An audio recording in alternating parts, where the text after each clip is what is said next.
রাজবাড়ী জেলার পাংশা উপজেলার নাদুরিয়া দারুস সুন্নাহ হাফিজিয়া কওমি মাদ্রাসা মাহফিল ইন্তেজামে কমিটি।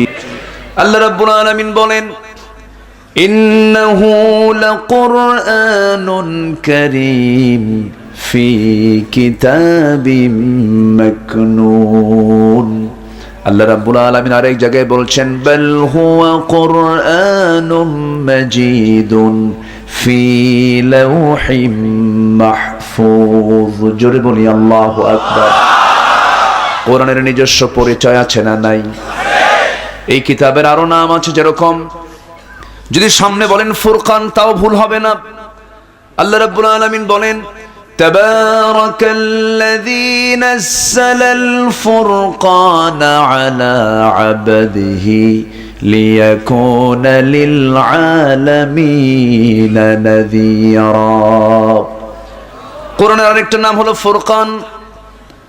আবার আরেক জায়গায় বলছেন, সবাই যারা পারেন ঠোঁট মিলিয়ে বলুন, খুব কমন আয়াত, খুব পরিচিত আয়াত, ঠোঁট মিলিয়ে মিলিয়ে বলুন, শাহরু রমাদানাল্লাযী উনজিলা ফীহিল কুরআন হুদাল লিন্নাসি ওয়া বায়িনাতিম মিনাল হুদা ওয়াল ফুরকান। কোরআন নিজস্ব পরিচয় দিয়েছে।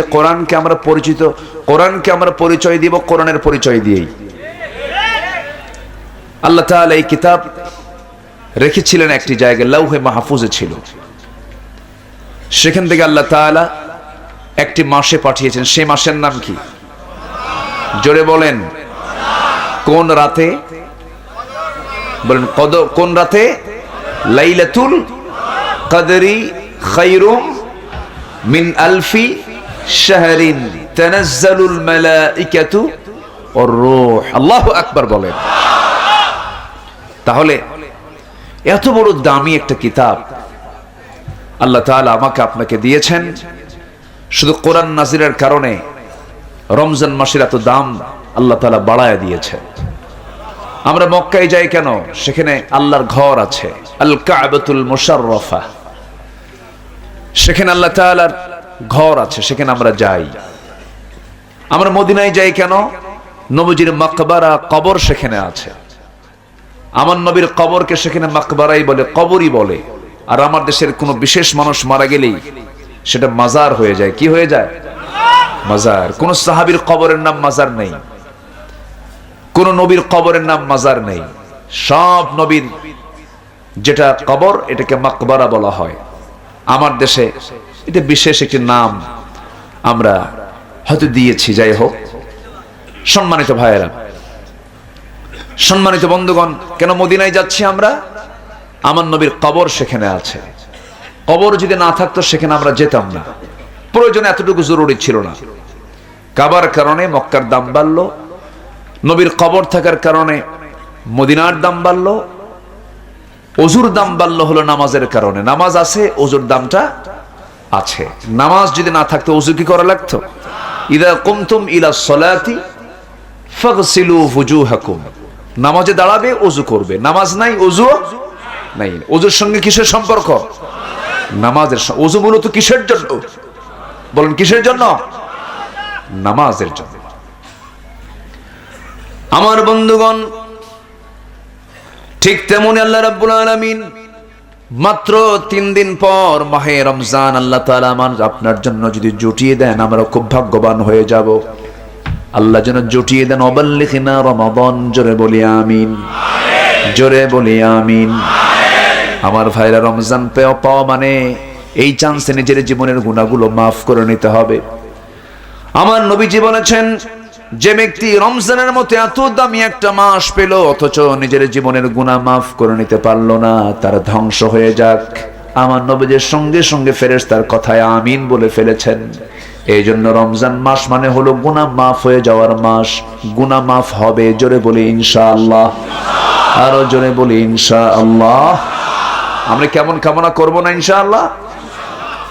আমার ভাইয়েরা, আমার বন্ধুগণ, আল্লাহ রাব্বুল আলামিন বান্দাকে জান্নাত দেবেন বলেই এমন গুরুত্বপূর্ণ মাস কিছু দিয়েছেন, গুরুত্বপূর্ণ কিছু রাত দিয়েছেন। ওয়াল ফাজরি ওয়া লায়ালিন আশর, 10টা রাত দিয়েছেন। শবে কদরের মতো গুরুত্বপূর্ণ রাত্রি দিয়েছেন। হাজার মাসের চেয়েও শ্রেষ্ঠ রাত আল্লাহ তাআলা একটা রাত আমার আপনার জন্য এক্সট্রা করে দিয়েছেন, যে অন্য কোন উম্মতের জন্য এটা বরাদ্দ ছিল না। আদম আলাইহিস সালাতু ওয়াস সালাম বেঁচে ছিলেন 1000 বছর। আগের যুগের মানুষগুলো দীর্ঘ লম্বা সময় বাঁচত, কিন্তু আমার নবী বেঁচেছেন 63 বছর 9 মাস, 63 বছর 9 ঘন্টা। আমার নবীজি মাত্র 63 বছর 9 ঘন্টা জীবনে বিফল না সফল? বিফল না সফল? শুধু সফল না, মহা সফল, মহা সফল। এই সংক্ষিপ্ত টাইমে আল্লাহ রাব্বুল আলামিন এই উম্মতের জন্য কিছু কিছু রাত দিয়েছেন, যে রাত ইবাদত করলে পরে, কবুল হলে পরে আলফি শাহরিন 83 বছর 6 মাস একটানা ইবাদত করলে যে সওয়াব, তার চাইতে বেশি সওয়াব আল্লাহ তাআলা ওই রাতে দিয়ে দেন। আমার বন্ধুগণ, কিন্তু আফসোস লাগে এই শবে কদর, লাইলাতুল কদরটা কোন দশকে? প্রথম দশকেও নয়, দ্বিতীয় দশকেও নয়, শেষ দশকে শবে কদর। কোন দশকে? শবে কদর শেষ দশকে শবে কদর। কিন্তু আমার দেশের মার্কেটগুলো, শপিংগুলো শেষ দশকে। মার্কেটে মানুষ কম না বেশি? পুরুষ বেশি না মহিলা বেশি? শবে কদর তালাশ করতে যায়। হ্যাঁ, শবে কদর তালাশ করতে যায়। শুনুন, আমরা হকের পক্ষে কথা বলবো। আমার দেশে এমনও সভাপতি পাওয়া যায় মাহফিলের, মসজিদের, যারা মসজিদের সভাপতি, মাহফিলের সভাপতি, আবার যাত্রা কমিটির সভাপতি। আছে না নাই? এক লাইন ধরেন, 2 লাইন ধরবেন না, এক লাইন ধরবেন, জান্নাত পাওয়া যাবে। 2 লাইন ধরবো, জাহান্নামের ভিত্তি উদ্বোধন হবে। জাহান্নামকে উদ্বোধন করবেন যার 2 লাইনই ধরবে। এরকম আছে না নাই? আচ্ছা, আল্লাহ রাব্বুল আলামিন বলছেন, বান্দা আমার সিরাতুল মুস্তাকিমটা তুমি ধরো, আমার লাইনটা তুমি ধরো, আমি তোমাকে জান্নাত দিয়ে দেব। ওয়া আনি'বুদুনি হাদা সিরাতুম মুস্তাকিম, আমার তুমি ইবাদত করো, আমার তুমি গোলামি করো, এটাই হলো সিরাতুল মুস্তাকিম। আল্লাহ তাআলা সূরা ফাতিহার ব্যাখ্যা দিয়েছেন আরেকটা আয়াতের ভিতরে। সিরাতুল মুস্তাকিমটা কি, তার ব্যাখ্যা আল্লাহ তাআলা এই আয়াতে দিয়ে দিয়েছেন। কোরআন তেমন একটি কিতাবের নাম, একটা আয়াত দিয়ে আরেকটা আয়াতের ব্যাখ্যা খুঁজে পাওয়া যায়। জোরে বলি সুবহানাল্লাহ। আমি যে একটু ঘন ঘন আয়াত বলছি, কষ্ট পাচ্ছেন না তো? আমার দেশে তো আবার আয়াত ছাড়া ওয়াজ হয়, হয় না? আমাদের দেশে আয়াতও লাগে না, হাদিসও লাগে না। আয়াত ছাড়া, হাদিস ছাড়া এমন ওয়াজ করে, বক্তাও কান্দে, শ্রোতাও কান্দে। পরে বলে, যদি বলা হয় কেমন ওয়াজ শুনলেন, কে বাবা শুনলাম তো ভালোই, কানলামও ভালোই, কিন্তু বুঝি নাই কিছু। তার লাভ হলো কি? এ তো নাটকের মতোই হয়ে গেল। এরকম আছে না নাই? তারে নারে বান্দরে কলা খাইছে কে ইন্দুরে, এটাই তো হয়ে গেল। ওই মহিলার মতো ছোট্ট একটা মেয়ে, 8 বছর, সেই ছোট্ট মেয়েটা হঠাৎ করে হাউমাউ করে কান্দে। তার কান্না দেখে মা এসে বলে, মা তুমি কান্দো কেন? আরো কান্দে। মাও দেখে দেখে কান্দে। মা বেটির কান্না দেখে আশেপাশের প্রতিবেশী যত মহিলা সবাই এসে এরাও কান্দে। মেয়েরা কান্দে একটু কম না বেশি? দেখেই কান্দতেছে সব, কিন্তু কান্নার যে উৎস কি কেউ জানে না, সব কান্দে যারে যার। শেষে এখন সবাই মিলে বলে, আচ্ছা মা, তোমার কান্না দেখে যে আমরা সবাই কানলাম, তুমি যে কেন কানলা এটাই তো আমরা জানি না। এখন সেই ছোট্ট 8 বছরের মেয়েটা বলতেছে, আমরা এই জন্য কাঁদতেছি, আমি এই জন্য কাঁদতেছি মা, আমার এখন 8 বছর, আমার যখন 18 বছর হবে তখন আমার বিয়ে হবে। বিয়ে হওয়ার পরে একটা ছেলে সন্তান হবে। সেই ছেলে সন্তানটার বয়স যখন 8 বছর হবে, ওই ছেলে সন্তানটা যদি মারা যায়, আমি থাকবো কেমনে? এটা আমি ধৈর্য ধরবো কেমনে? এই জন্য আমি কাঁদতেছি। কি কথা কি বুঝতেছেন আপনারা? আমরা যেটাই করব সেই কাজে আগে দেখবো এই কাজের সফলতা কতটুকু, এই কাজের পুরস্কার কতটুকু। যেই কাজে জান্নাতের কোনো উপকার হবে না সেই কাজে ইমানদার যেতে পারে না। আমার খুব আফসোস লাগছে, আমার কানে কিছু আওয়াজ আসতেছে। থাক, সমস্যা নাই, আল্লাহ তুমি তাদেরকে হেদায়েত দাও। জোরে বলি আমিন, আরো জোরে আমিন। আমার নবীজি 13 বছর, আমার নবীজি 13টা বছর মক্কায় কাবা শরীফের ভিতরে 360টা মূর্তি রেখে নামাজ পড়েছে। 13 বছর। কত বছর? 13 বছর। কাবা শরীফের ভিতরে 360টা মূর্তি তারা সাজিয়ে রেখেছে। লাত, মানত, ওজ্জা, হবল সব সামনে প্রস্তুত। আমার নবীজি কাবা শরীফ থেকে সেই মূর্তিগুলোকে সরাতে পারেননি। কেন? তখন মক্কার সিটি মেয়র ছিল আবু জেহেল, বিনা ভোটে নির্বাচিত। আবু জেহেল কি ভোটে? বিনা ভোটে, ভোট ছাড়াই। এই আবু জেহেল 13 বছর ক্ষমতায় থাকার কারণে আমার নবীজি মক্কায় যতদিন ছিলেন পারেন নাই। আমার নবী একদিন বড় শখ করলেন, ভাবলেন আমি আজকে কাবার ভিতরে ঢুকবো। কাবার চাবিটা অন্যের হাতে ছিল। কাবার চাবি যার হাতে ছিল সেই কাবার চাবিওয়ালা ওসমান বিন তালহার সামনে গিয়ে দাঁড়িয়ে বলছেন, ওসমান, আমার বড় শখ হচ্ছে আজকে আমি কাবার ভিতরে একটু ঢুকবো। ঢুকে ভিতরে গিয়ে আমি একটু আল্লাহর ঘরটা ভালো করে দেখে সেজদা দেব আমার আল্লাহ তাআলাকে। ওসমান বিন তালহা সঙ্গে সঙ্গে রাসূলকে একটা ধাক্কা মেরে দিল। নবীজি মুখ থুবড়ে জমিনে পড়ে গেলেন।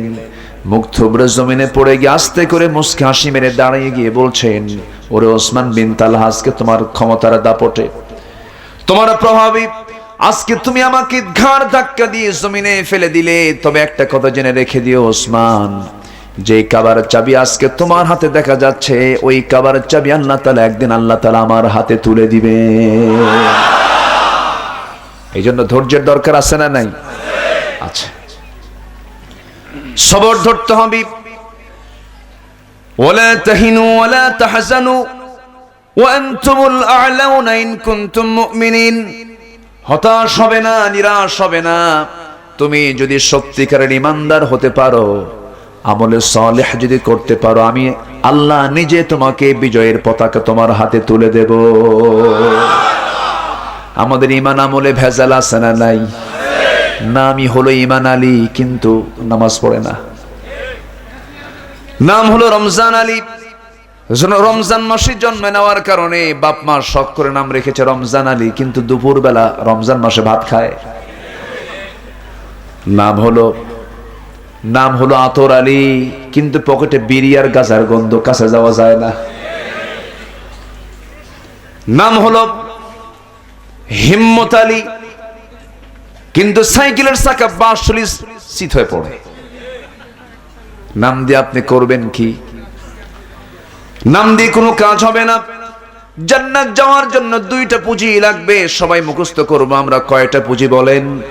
2টা পুঁজি লাগবে। আল্লাহ রাব্বুল আলামিন সুন্দর করে সূরা কাহফের শেষ আয়াতের দিকে বলছেন, ইন্নাল্লাযীনা আমানু ওয়া আমিলুস সালিহাতি কানাত লাহুম জান্নাতুল ফিরদাউসি নুজুলা খালিদিনা ফিহা লা ইয়াবগুনা আনহা হিওয়ালা। জোরে বলুন আল্লাহু আকবার। ঈমান যারা আনবে, আমলে সালেহ যারা করবে, ঈমান আছে আমল নেই, তার কোনো দাম আল্লাহর কাছে নেই। কারণ ঈমান তো আমল দিয়ে মজবুত হবে। আমলহীন ঈমান শূন্য, আবার ঈমানহীন আমলও শূন্য। ঈমানহীন আমল করার মতো কিছু লোকও আছে, যেরকম একজন আছেন লিওনেল মেসি। নাম শুনেন নাই? কে চেনেন না? আমার দেশে বহু উম্মতে মুহাম্মাদি আছে, উম্মতে মুহাম্মাদি আছে। মেসির নাম জানে কিন্তু নবীর নাম জানে না, আছে না? 3টার দিকে খেলা দেখার জন্য 2টার দিকে উঠে ওযু করে তাহাজ্জুদ পড়ে দোয়া করে, আল্লাহ আমার দল যেন জিতে। এই লিওনেল মেসি কোটি কোটি টাকা শিক্ষার জন্য, শিক্ষা সম্প্রসারণের জন্য সে দান করেছে। এটা তার নেক আমল। কিন্তু ঈমান না থাকার কারণে এই আমলের কোনো মূল্য আল্লাহর দরবারে নাই। এই রোনালদো পর্তুগালের খেলোয়াড় সম্প্রতি তুরস্ক সিরিয়াতে এই ভূমিকম্প বিধ্বস্ত এলাকায় কোটি কোটি টাকা সে দান করেছে। এটা তার নেক আমল, দানের দিক থেকে সে শীর্ষস্থানে আছে। বিল গেটস আমেরিকার বড় একজন ধনী ধনকুবের একজন, কোটি কোটি টাকা দান করছে। রেড ক্রসকে মানবতার সেবার জন্য দান করতেছে, মানবতার জন্য কাজ করতেছে। কিন্তু এত বড় নেক আমল থাকার পরেও তার মধ্যে কি নাই? ঈমানটা নাই। ঈমানহীন কোন আমল আল্লাহর দরবারে কবুল হবে না। আবার আমলহীন কোন ঈমান দিয়ে বান্দা আল্লাহকে সন্তুষ্ট করতে পারবে না। আল্লাহ তাআলা দুটাকেই চাচ্ছেন, এই বান্দা দুইটা কাজ করবে, আমি আল্লাহ তোমাকে 1 নাম্বার জান্নাত, জান্নাতুল ফেরদাউস দিয়ে দেব। ও বান্দা, আমি তোমাকে জানিয়ে দিচ্ছি 7 ধরনের ব্যক্তিকে আমি আল্লাহ রাব্বুল আলামিন আর শাজিমের ছায়ার মেহমান বানাবো। কয় ধরনের? 7 ধরনের ব্যক্তিকে আমি আল্লাহ তাআলা আর শাজিমের ছায়া মেহমান বানাবো। আর শাজিমটা সবাই আমরা নাম শুনেছি তো, আর শাজিমটা কত দূর বলেন তো? আর শাজিম কোথায়? ডানে, বামে, পিছনে, সামনে না উপরে? শুধু উপরে না অনেক উপরে? আমার কথা কি কষ্ট পাচ্ছেন নাকি আপনারা? আমি যতক্ষণ আছি আপনি থাকবেন তো? আপনি ভাববেন না যে লোকজন বৈরাবহার কারণে কম হয়েছে বলে আমি আমার আলোচনা কমায় দেব না। আমার তবিয়ত এটা না। আমি মানুষের সংখ্যা দেখে কখনো কথা বলি না। ইন্নী দাউতু কওমি লাইলান ওয়া নাহারা। নূহ আলাইহিস সালাতু ওয়াস সালাম তার কওমকে দাওয়াত দিয়েছেন দিনে রাতে 24 ঘন্টা। কিন্তু 900 বছরে তিনি রেজাল্ট পেয়েছেন মাত্র 70 থেকে 80 জন দিন গ্রহণ করেছে। ফলাফল হলো তার বউ ইসলাম কবুল করে নাই। ফলাফল হলো নূহ আলাইহিস সালাম তার ছেলে কেনান ইসলাম কবুল করে নাই। অতএব হতাশার কোনো কারণ আছে? আসতে বলবেন, হতাশার কোনো কারণ আছে? আমার নবীজি 23 বছর কালিমার দাওয়াত দিয়েছেন, তার নবীর ঘরের মানুষ আবু লাহাব, আবু তালেব ইসলাম কবুল করে নাই। হতাশার কোনো কারণ নেই। যে যেখানে আছি, শুধু আমি সবার কাছে একটা আবদার রাখবো, যেখানে আছি কোরআনকে আদব দিয়ে, মাহফিলকে সম্মান দিয়ে আমি যতক্ষণ আছি শেষ পর্যন্ত সবাই থাকতে রাজি আছি তো? এই মাহফিলের শেষ কার্যক্রম হবে কি দিয়া? দোয়া দিয়ে শেষ হবে। সবাই মেহেরবানি করে বসি। আর বৃষ্টি নাই তো নাকি? বৃষ্টি আছে কি? আকাশে কোনো মেঘ আছে? আমি তো তারা দেখে আসলাম, আবার এখন যে কি হলো? আকাশে তারকাই তো আছে, থাকার কথা মনে হয়। আমি তো এটাই দেখে আসলাম, আকাশটা ফ্রেশ দেখছি। একটু মেহেরবানি করে যে যেখানে আছেন একটু বসুন, একটা আইডিয়া আমরা নিয়ে যাব। তাহলে শেষ দশকে আমরা কদর খুঁজবো না মার্কেট খুঁজবো? আচ্ছা, রমজান মাস কিসের মাস? তা তো আছে। আবার বলে আর কি আছে? আচ্ছা, রহমত, বরকত, নাজাত কইলেন, আর কি আছে কোন? হ্যাঁ হ্যাঁ হয়েছে তো ওটা। আর কি বলেন? হ্যাঁ, আসলটা বলেন নাই। কোরআনের পরিচয় বলেন। কোরআন এই রমজান মাসকে কি পরিচয় দিয়েছে বলেন? বলেন। এই তো ঠিক আছে না? আমি উত্তরটা খুঁজে পেয়েছি, বলি আলহামদুলিল্লাহ। যিনি উত্তরটা দিয়েছেন, যিনি প্রথম বলেছেন, তার কাছে আমি তাকে একটা পুরস্কার দেব ইনশাআল্লাহ। সম্মানিত ভাইয়েরা, রমজান মাস কিসের মাস বলেন? কোরআন নাজিলের মাস। এখন যদি আমি প্রশ্ন করি, এখানে যারা বসে আছেন আমরা মুসলমান কারা কারা, সবার হাত কিন্তু উঠবে? উঠবে না? যদি বলি ইমানদার কারা কারা, সবার হাত কিন্তু উঠবে। যদি বলি জান্নাত পেতে চান কারা কারা, সবার হাত উঠবে। যদি বলি কোরআনটা সহি করে পড়তে পারেন কারা কারা, সবার হাত কি উঠবে? আসতে বলবেন, উঠবে। রমজান কিসের মাস? কোরআন পড়তে পারি না। কি কথাটা বোঝা গেল কি? তাহলে বলেন, রমজান মাসে যে কোরআন পড়তে পারে না সে কি ব্যর্থ? বলেন, বিজয়ী না ব্যর্থ? সফল না বিফল? বলেন বলেন। আচ্ছা, এখন এই বিফল এরকম ফেল মেরেই থাকবো আমরা, না পাশ করা দরকার?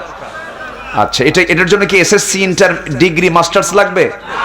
এটা পড়ার জন্য একটু আগ্রহ লাগবে। কি লাগবে? আগামী রমজান হবে কোরআন শেখার রমজান। চাপ দেখেন, কেউ কিছু কয় না। আগামী রমজান হবে কোরআন শেখার রমজান। রাজি আছেন কি সবাই?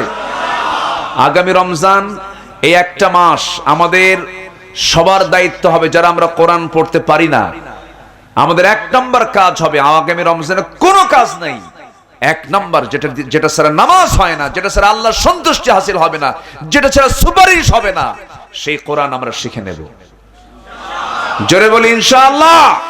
রাজি আছেন কারা কারা? হাত উঁচু করে দেখান। আল্লাহ তুমি কবুল করো। জোরে বলি আমিন। মাহফিল সাকসেস। মাহফিল কি সাকসেস। এই দেশে কোন পড়াশোনায় সবচেয়ে কম টাকা লাগে? বলেন বলেন বলেন। তাহলে যেটা দামি পড়া সেটাতে কি টাকা কম লাগে? মানে এত অবহেলা করি আমরা।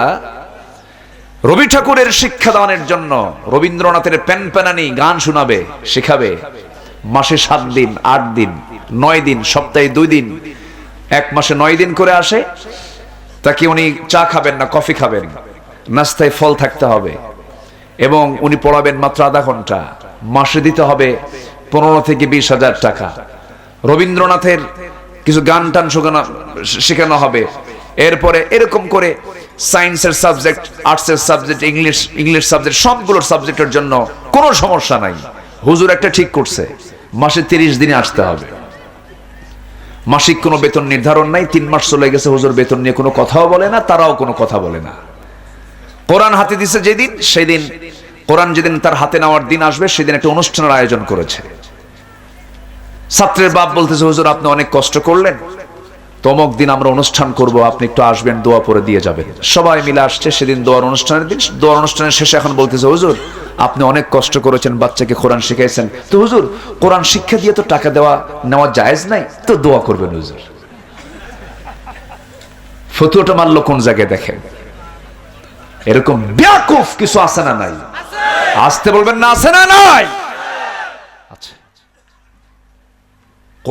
কোরআন শিক্ষা দিয়ে কোনো টাকার বিনিময়ে কোরআন শিক্ষা হয় না, ঠিক আছে, কিন্তু শিক্ষা একটা সেবা, চিকিৎসা একটা সেবা, কি ঠিক কিনা বলেন? আচ্ছা, রাস্তার কাজ করাও কি সেবা? সবই সেবা না? যারা দেশ চালায় তারাও কি সেবা? ইউনিভার্সিটি যারা শিক্ষকতা করে, এটা কি সেবা? সেবা ছাড়া কোনো কাজ আছে? সবই তো সেবা। কিন্তু দ্বীনি শিক্ষার সেবা যারা দিচ্ছেন, আপনি তাদেরকে আন্ডার এস্টিমেট করবেন, এদেরকে আপনি কোনো মূল্যায়ন করবেন না, গ্রহণ করবেন না। আল্লাহ আপনার মনের খবর বোঝে, ঠিক কিনা? সারাটা মাস একজন ইমাম ইমামতি করেন, 5 ওয়াক্ত নামাজ, এর চাইতে বড় দায়িত্ব আর নাই। ফজর, জোহর, আসর, মাগরিব, এশা, কোন গতি তার, অন্য কোন গতি থাকে না। নামাজ যে পড়ায়, যার নাই কোনো গতি অন্যদিকে, তার হলো ইমামতি। 5 ওয়াক্ত নামাজ তার পড়াতে হয়, এত বড় হার্ড ডিউটি। জুমার নামাজ পড়ায়, 5 ওয়াক্ত নামাজ পড়ায়, ডিশের বিল দেয়, মোবাইলের বিল দেয়, বিদ্যুতের বিল দেয়, সব বিল পরিশোধ। ইমামের বেতন 6 মাস বাকি। আসতে বলেন কেন? আমরা এতটুকুই করেছি, আমরা এরকম ডেভেলপ করেছি। আমরা রাগ করতেছেন নাকি আপনারা? আচ্ছা, 50 লাখ টাকা খরচ করে মসজিদ বানায়, 1 কোটি টাকা খরচ করে মসজিদ বানায়। মসজিদের নিজস্ব আবার ব্যাংক অ্যাকাউন্টে 50 লাখ টাকা থাকেও। আবার এত টাকা খরচ করে মসজিদ বানায়, ইমামের থাকার জায়গা হলো সিঁড়ির তলে। আমি কি ভুল বলতেছি? আচ্ছা, 50 লক্ষ টাকা মসজিদের ক্যাশ আছে, ইমামকে বেতন দেয় হয়তো 1010 টাকা বেতন দিল, দিয়া কয়, হুজুর এত টাকা কি করেন? তুমি বাজারের ব্যাগ হাতে নাও না? আপনি ইমামের দায়িত্ব নিয়েছেন, তার অভাবের দিকটা আপনাকে দেখা দায়িত্ব, ঠিক কিনা বলেন? ফতুয়া সব জায়গায় খোঁজে, এরকম কিছু আছে না নাই? এরপরও এদেশের মাদ্রাসার শিক্ষক, মসজিদের ইমামদের এ নিয়ে তেমন কোনো অভিযোগ থাকে না, এতেও তারা খুশি, আলহামদুলিল্লাহ। এই যে মাদ্রাসার মুহতামিম, চেহারাটা দেখছেন? চিন্তার কোনো ছাপ আছে? আলহামদুলিল্লাহ বলেন না? জোরে বলেন আলহামদুলিল্লাহ। যারা কোরআন পড়ে, যারা কোরআন পড়ায়, তারা পৃথিবীর সবচাইতে সুখী মানুষ। আলহামদুলিল্লাহ বলেন। কোরআন পড়লে তার অসুখ কম হয়। সুবহানাল্লাহ বলবেন না? আমরা তো ব্যবসায় লাভ লস বুঝি না। কোরআন পড়বেন না, দুরারোগ্য রোগ হবে। এমন রোগ হবে আপনি বুঝবেন না। কোরআন যে তেলাওয়াত করবে তার দেহে বড় ধরনের কোনো রোগ আসে না। কেউ কি শুনেছেন বড় কোন আলেম ব্রেন স্ট্রোক করে সহজে? নাই। কিন্তু সিথে পড়ে দেখেন না, বড় বড় সিথে পড়ে। আলেমদের মধ্যে এই জিনিসটা নাই কেন? হার্ট স্ট্রোক, হৃদয় স্ট্রোক, ব্রেন স্ট্রোক, এগুলো হ্যাঁ মানুষের মৃত্যুর একটা ওসিলা লাগে, কিন্তু আল্লাহর কালাম অনুনাজ্জিলু মিনাল কুরআনি মা হুয়া শিফাউ ওয়া রাহমা, কোরআন নাযিল করেছি সমস্ত বান্দার জন্য সমস্ত রোগের ঔষধ বানায়া রহমত করে। তাহলে কোরআন কি শুধু আলেম হাফেজরা পড়বে না সবাই পড়বে? সবার শেখার দরকার আছে না নাই? রমজান মাসে হুজুর ঠিক করবো আমরা, রাজি আছি তো? সবাই শিখতে রাজি আছি তো? রাগ করতেছেন নাকি আপনারা? কিছু কাজ নিয়ে যান। খালি ওয়াজ শুনে কি করবো আমরা? কিছু কাজ করতে হবে, আমল করতে হবে। কষ্ট পাচ্ছেন নাকি আপনারা? বাচ্চাকে চোখ বন্ধ করে মাদ্রাসায় দিবেন, চোখ বন্ধ করে। আমি আমার ফ্যামিলিকে ওসিয়ত করেছি সব সময় ওসিয়তনামা বালিশের তলে রাখবেন, ওসিয়তনামা রাখবেন, কারণ মৃত্যু তো যখন তখন হতে পারে। রাখবেন। আমি আমার ফ্যামিলিকে আমার ওসিয়ত করা, সেটা হলো আমার পরিবারের কোন সন্তান কোরআনের হাফেজ ছাড়া থাকবে না। আলহামদুলিল্লাহ বলবেন না? অন্য কোন পড়া হোক আর না হোক কোরআন পড়তে হবে। সবাইকে সিদ্ধান্ত নেওয়া যায়? সবাইকে আমরা সিদ্ধান্ত নিতে পারবো? যদি না নেন ভুল করবেন। সন্তানকে টাকাওয়ালা বানিয়েছেন, সম্পদওয়ালা বানাইছেন, শুধু টাকাওয়ালা সম্পদওয়ালা, কিন্তু কিতাবওয়ালা বানান নাই, আল্লাহওয়ালা বানান নাই। বুড়া বয়স আপনি বুঝবেন যে ওই সন্তানের জ্বালা কাকে বলে। আপনাকে দেখবে না। আমি হলফ করে বলতেছি, কে বলেছে ধানমন্ডি বাড়িধারা ডিওএইচএস এ শান্তি আছে? কে বলেছে? ধানমন্ডিতে গত বছর এক চিত্রনায়কের শ্বশুর নিজস্ব তার লাইসেন্সওয়ালা পিস্তল দিয়ে মাথায় বন্দুক ঠেকায়া মরছে না? সে কি টাকার অভাবে মরছে? তার ছেলে মেয়ে আছে না নাই? বউ বাচ্চা আছে না নাই? কিসের জন্য মরল? কেউ নাই তার পাশে, সব ব্যস্ত। ছেলে তার বাপকে দেখে না, বউ তার স্বামীকে দেখে না। কেন? কিসের জ্ঞান নাই? আসতে বলবেন না কিসের জ্ঞান নাই? আজ থেকে 20 বছর আগে একটা গ্রামের ভিতরে যে সুখ ছিল, যে শান্তি ছিল, আজকে শিক্ষিতের হার কমছে না বাড়ছে? সেই শান্তি কি আছে? আগের যুগে একটু জ্ঞান কম ছিল, কিন্তু আগের যুগে বাপ মার সেবার যে হার, এখন শিক্ষিতের হারের পরিমাণ বাড়লেও বাপ মার সেবার হার বেড়েছে না কমেছে? কেন? কি জন্য? কি থেকে দূরে চলে গেছি আমরা? কিসের থেকে বলেন? আমরা এটাতে ফিরে আসবো, জোরে বলি ইনশাআল্লাহ। আল্লাহ রাব্বুল আলামিন বলেন, ইন্নাল্লাযীনা ইয়াতলুনা কিতাবাল্লাহি ওয়া আকামুস সালাতা ওয়া আনফাকু মিম্মা রাযাকনাহুম সিররাও ওয়া আলানিয়াতান ইয়ারজুনা তিজারাতান লান তাবুর। জোরে বলুন আল্লাহু আকবার। সূরা ফাতিরের ভিতরে আল্লাহ রাব্বুল আলামিন বলেন, যারা আল্লাহর কালাম তেলাওয়াত করবে, নামাজ যারা কায়েম করবে, আল্লাহর পথে যারা গোপনে প্রকাশ্যে সচ্ছল অবস্থায় যারা দান করবে, আল্লাহ হলফ করে বলছেন, আল্লাহ তাআলা শপথ করে বলছেন, লান তাবুর, তাদের এই তিনটা ব্যবসায়ী কোনোদিন লস হবে না, আমি তাকে লাভ বসায়া তাকে জান্নাত দিয়ে দেব। জোরে বলি সুবহানাল্লাহ। এক নাম্বার কিসের তেলাওয়াত? কিসের তেলাওয়াত? কোরআনের তেলাওয়াত যারা করবে, নামাজ যারা কায়েম করবে, আল্লাহর পথে যারা দান করবে, এই তিনটা ব্যবসা যারা করবে, তিজারাতান শব্দই বলা হয়েছে, যারা আরবি বুঝেন, আল্লাহ বলছেন এই তিনটা কাজের জন্য, এই তিনটা ব্যবসার জন্য আমি আল্লাহ তাকে লস না দিয়ে আমি তাকে জান্নাত পোষায় দেব। জোরে বলি সুবহানাল্লাহ। সর্বনিম্ন জান্নাত আল্লাহ রাব্বুল আলামিন দিবেন 10টা পৃথিবীর মতো একটা জান্নাত। জোরে বলি সুবহানাল্লাহ। কয়টা পৃথিবী? ছোটখাটো হয়ে গেছে মনে হয়, ছোট হয়েছে, অনেক বড়। 10টা পৃথিবীর মতো একটা জান্নাত দেওয়া হবে। সেই জান্নাতগুলো দূরে থাকবে না। আল্লাহ তাআলা বলেছেন, শোনো, 7 শ্রেণীকে আমি আরশের ছায়ার নিচে ছায়া দেব। আরশের ছায়া আমি তাদেরকে মেহমান বানায় নেব। আরশটা কত দূর? সেই ছায়া পেতে হলে কত দূর যেতে হবে? আমাকে নিয়ে যাবেন কে? আসতে বলবেন না, কে নিয়ে যাবেন? আমরা সবাইকে জান্নাতে যেতে চাই নাকি? সবাইকে জান্নাতে যেতে চায় নাকি? আসুন আমরা একটু আমল আমরা শিখে যাই। এক নম্বর আমল আমরা শিখে নিলাম, রমজান মাসে আমরা বেশি করে কি পড়বো বলেন? কি পড়বো বলেন? কোরআনটা পড়বো। কোরআন পড়লে কোনো অসুখ বিসুখ হবে, জটিল কোনো রোগ হবে না। অসুখ যে হবে না, হবে অসুখ, কিন্তু জটিল কোনো রোগ আল্লাহ তাআলা তাকে দেবেন না, কারণ শিফা বলেছেন। রাত 3টার দিকে কিছু বাচ্চা কান্নাকাটি করে না?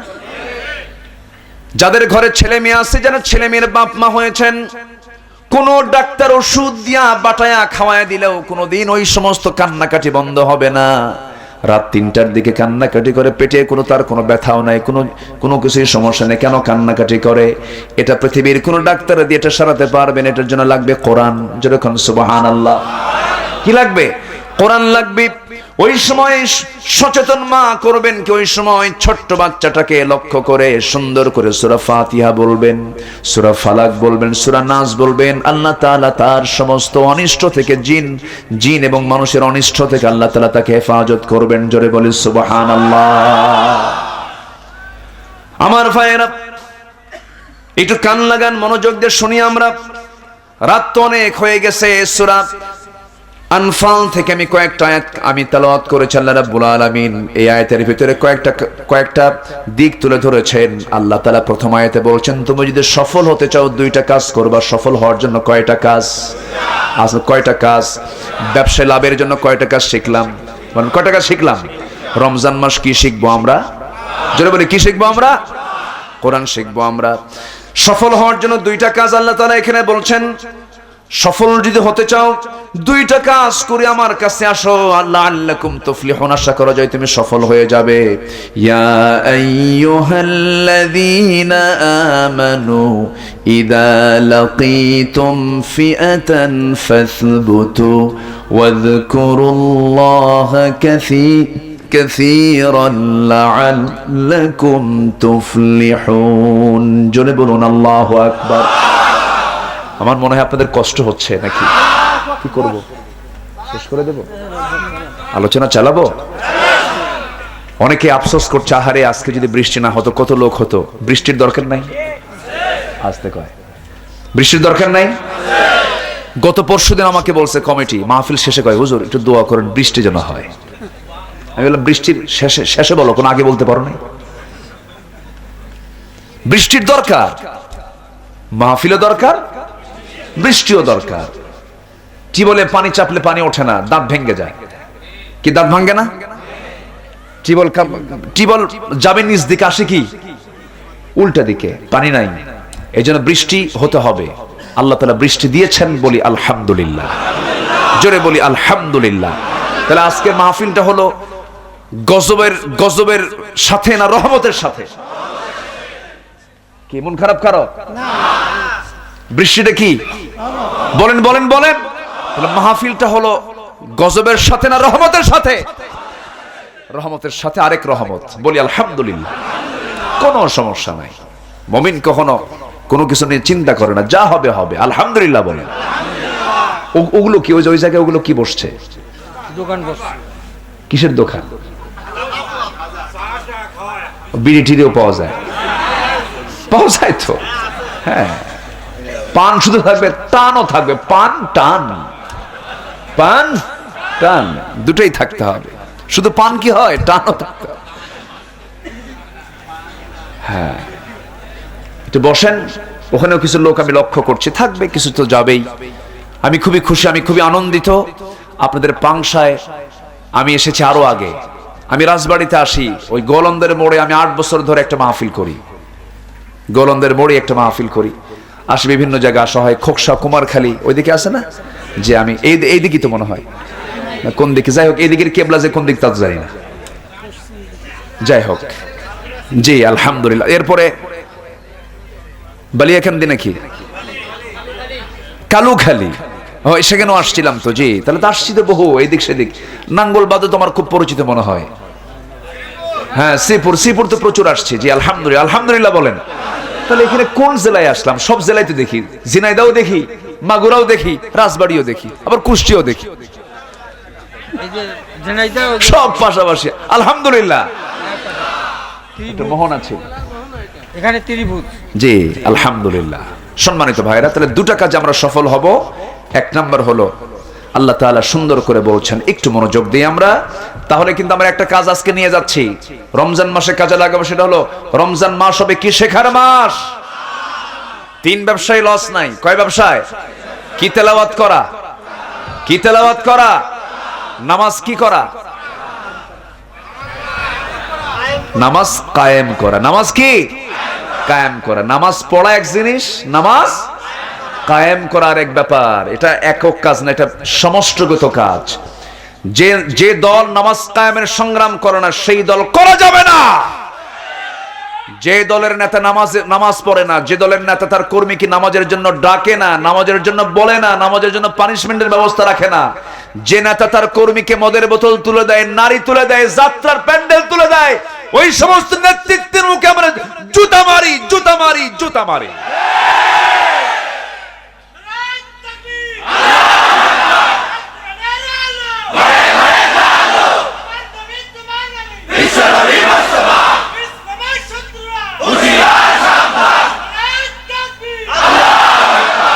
আল্লাহ কবুল করুন। আমি সেই নেতাই সাথে নিতে চাই যে নেতা দিয়ে আমি হাসরের ময়দানে আমি তার সঙ্গে উঠতে পারবো, ঠিক কিনা? রাসূলুল্লাহর হাদিস, এই দুনিয়াতে যার সঙ্গে যার মুসাব্বাহ হবে তার সঙ্গে তার হাসর হবে। মান তাশাব্বাহা বিকওমিন ফাহুয়া মিনহুম। অতএব আমার সম্পর্ক হবে সেই লোকের সাথে যে লোকের সাথে আমার হাসর হবে, ঠিক কিনা? আমরা এটা মাথায় রাখবো। জোরে বলি ইনশাআল্লাহ। আমার বন্ধুগণ, নাম্বার 3 হলো ইনফাক ফিস সাবিলিল্লাহ। 3টা কাজ করলে সূরা ফাতির আল্লাহ রাব্বুল আলামিন ওয়াদা করছেন তার ব্যবসায় কোনো লস নাই, লাভ। আর সূরা আনফালের মধ্যে তেলাওয়াতকৃত আয়াতের মধ্যে আল্লাহ রাব্বুল আলামিন বলছেন 2টা কাজ করো তুমি সফল হয়ে যাবে। নাম্বার 1 হলো ইযা লাকিতুম ফিআতান ফাসবুতু। যখন তুমি কোনো বাতিল শক্তির মোকাবেলায় সামনে দাঁড়িয়ে যাবে, সমাজে সুদ আছে না নাই? এলাকায় মনে হয় নাই। সুদ আছে? বলবো কথা বলবো। শোনেন, এই সময় কেউ যাইয়েন না, গেলেই ভাববো ওটাই সুদ খায়। বসে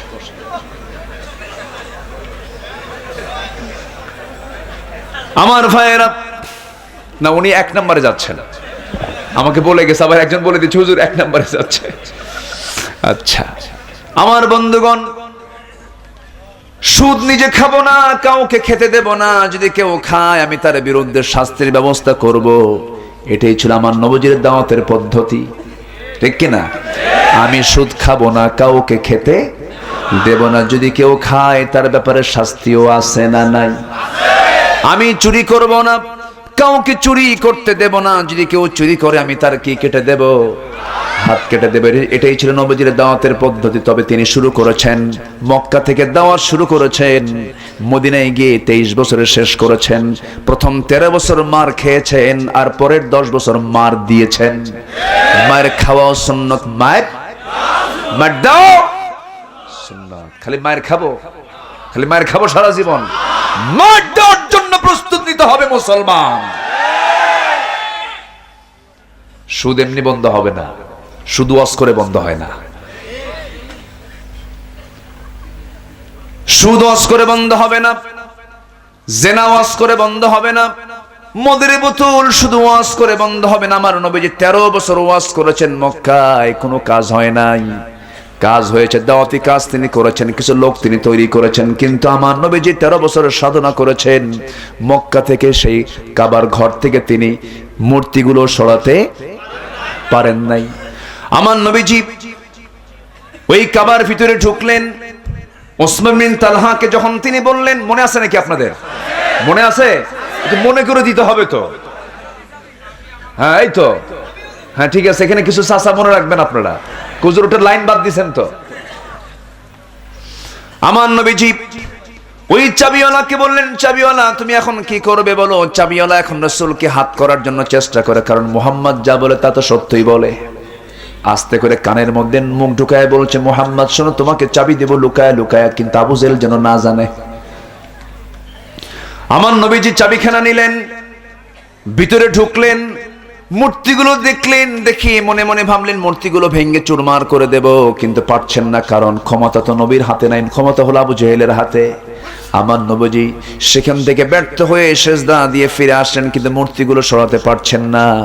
আল্লাহ তাআলা তাকে দোয়া শিখিয়ে দিয়েছেন, ওয়াকুর রাব্বি আদখিলনি মুদখালা সিদকিন ওয়া আখরিজনি মুখরাজা সিদকিন ওয়াজআলনি মিন লাদুনকা সুলতানান নাসীরা ওয়াকুল জাআল হক وزهق الباطل إن الباطل كان زهوقا জোরে বলুন আল্লাহু আকবার।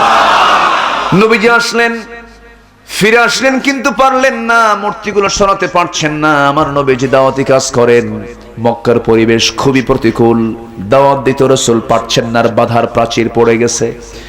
নবীজির জীবন থেকে সবচেয়ে কাছের দুজন প্রভাবশালী মানুষ, নবীজির স্ত্রী আম্মা জান খাদিজা, তিনিও দুনিয়া থেকে বিদায় নিয়েছেন। প্রভাবশালী একজন কাফের, যদিও কাফের কিন্তু নবীর পক্ষের মানুষ। নবীজির দাদার ইন্তেকালের পর থেকে নিয়ে নবীজির নবুয়তের জিন্দেগীর গুরুত্বপূর্ণ সময় পর্যন্ত আবু তালেব নবীর পক্ষে কাজ করেছেন, সেই লোকটাও দুনিয়া থেকে বিদায় নিয়েছে। আমার নবীজির জীবন থেকে এই দুইজন মানুষ যখন গুরুত্বপূর্ণ প্রভাবশালী মানুষ যখন দুনিয়া থেকে বিদায় নিলেন, নবীজি সম্পূর্ণ একাকী হয়ে পড়লেন। কেউ তাকে ফেস করার মতো কেউ নাই, তার সামনে কেউ দাঁড়ানোর মতো কেউ ছিল না। এমন সময় আবু জেহেল বেয়াড়া হয়ে গেল। নবীজির দাওয়াতি কাজকে সে বন্ধ করে ফেললো, যাকেই পায় তাকেই মারে।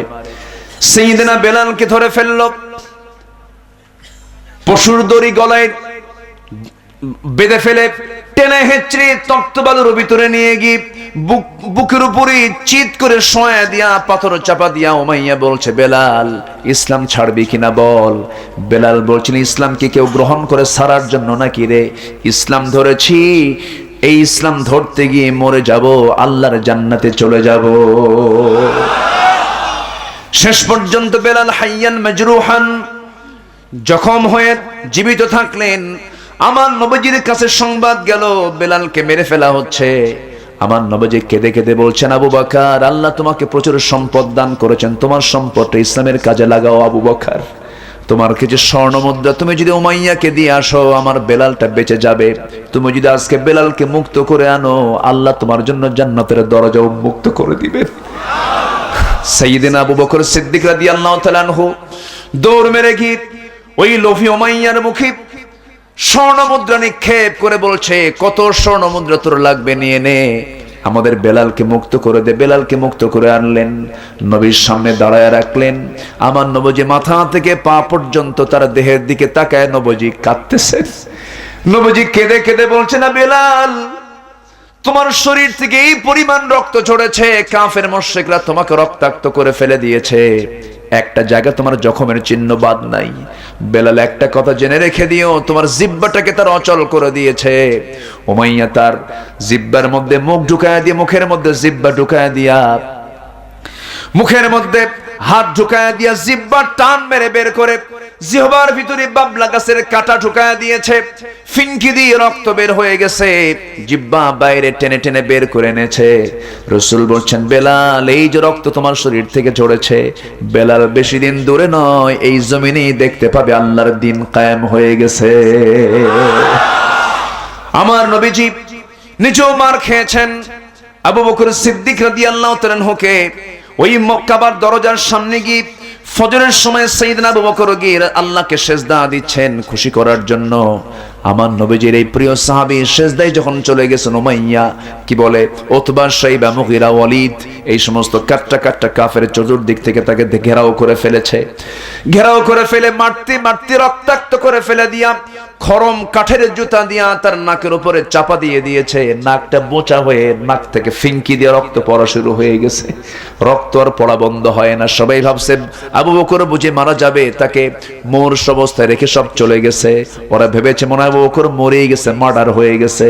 কিছুক্ষণ পর তার সেন্সটা ফিরলো, রক্তগুলো গড়ে গড়ে পড়ছে নাক দিয়ে, নাকটা ধরলেন, দৌড় মেরে নিজের বাড়ির দিকে, নিজের জীবন বাঁচানোর জন্য নিজের বাড়ির দিকে না গিয়ে মনে মনে ভাবতেছেন তারা বুঝে রাসূলকে তারা হামলা করে ফেলবে, নবীর বাড়ির দিকে রওনা করলেন। দরজায় গিয়ে নক করে বলছেন, ইয়া রাসূলুল্লাহ, আপনি দ্রুত দরজা খুলুন। রাসূল দরজা খুললেন, সালাম বিনিময় করলেন। রাসূল বলছেন, আবু বকর, তোমার শরীর থেকে রক্ত ঝরতেছে, তোমার চেহারা বিকৃত হয়ে গেছে, কি তোমার এমনটা আচরণ করে দিল? রাসূলকে লক্ষ্য করে তিনি বলছেন, ইয়া রাসূলুল্লাহ, আমার নাকটা বোচা করে দিয়েছে, আমি সেজদা দিয়েছি। উতবা সাইবা মুগিরারা, মক্কার হাওয়া ভালো না, আপনার উপরে যে কোনো মুহূর্তে চোরা গুপ্ত হামলা হতে পারে, আপনি এই মুহূর্তে ঘরটা ছাড়ুন, আমি আপনাকে নিয়ে দূরে চলে যাব, চলুন আমরা মক্কার বাইরে চলে যাই।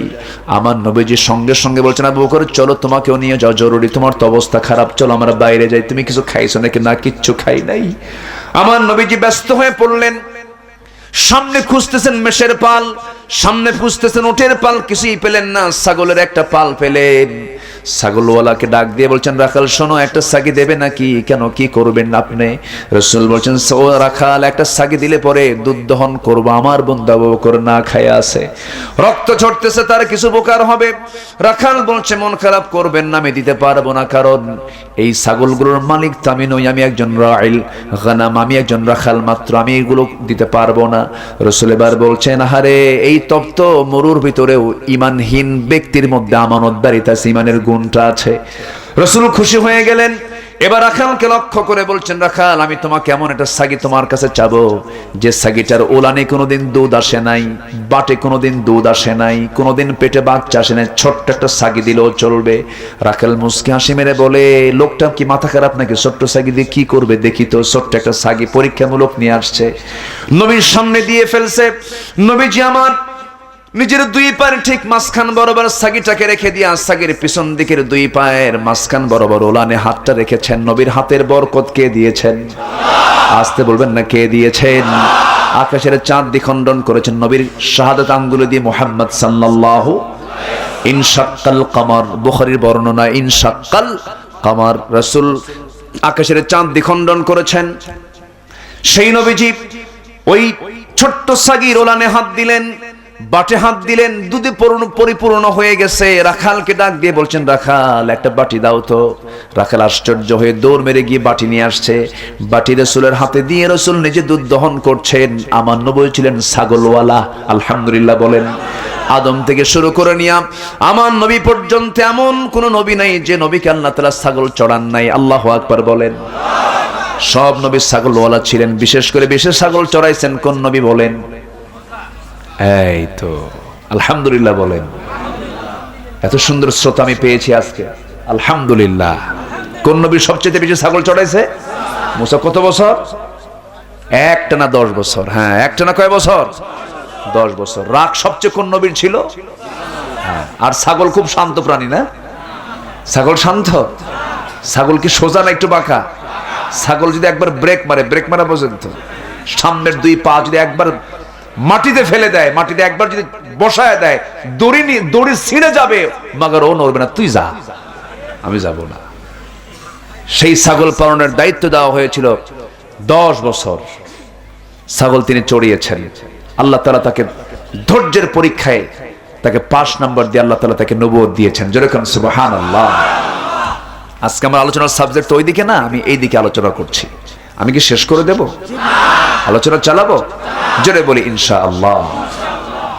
আমার ভাইয়েরা, আমার নবীজি এবার দুধ দহন শুরু করলেন। বাটি পূর্ণ হয়ে গেল। যখন দুধের বাটিটা পূর্ণ হয়ে গেছে, এবার রাসূল মুস্কি একটা হাসি মারলেন, চাঁদের মতো ঝিলিক তার দাঁতগুলো দেখা যাচ্ছিল। রাসূল বলছেন, ও আবু বকর, কি করো?